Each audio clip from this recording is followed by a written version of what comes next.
What are some ways you can measure the strength of a magnet? Let's try a hall magnetic sensor with analog and digital outputs. This is part 19 of the KEYESTUDIO 3701 sensor kit, the analog digital hall magnetic sensor module. I'll use the fritzing software to show you how to connect everything. So here's what you'll need: an Arduino microcontroller, preferably the UNO version or similar, a 400 tie-point breadboard, a USB cable, the hall magnetic sensor module, 4 to 10 jumper wires, a small flathead screwdriver, and a small magnet. Place the hall magnetic sensor on the breadboard towards the middle. Connect the pin labeled DO to digital pin 8, connect the pin labeled plus to 5 volts, connect the pin labeled G to ground, connect the pin labeled AO to analog pin A0. Now here is the real version.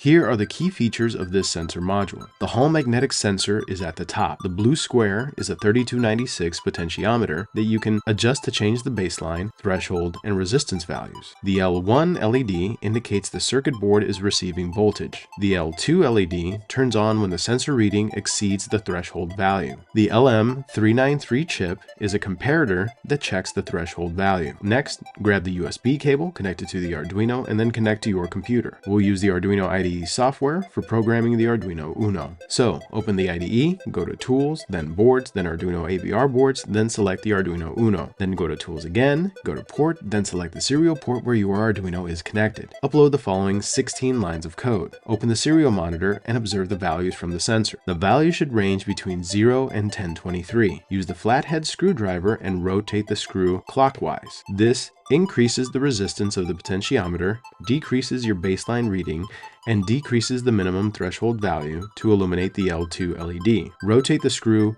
counterclockwise. This decreases the resistance of the potentiometer and increases your baseline reading and threshold value. Next, adjust the potentiometer so that the analog reading baseline has a value of around 500. Grab your magnet and move it towards the sensor. If the L2 LED does not illuminate, change the orientation of the magnet. Your analog readings should fluctuate depending on the distance and orientation of the magnet. When the minimum threshold value is met, your digital reading should change from 0 to 1. Once you get the hang of it, come back and join us for the next module.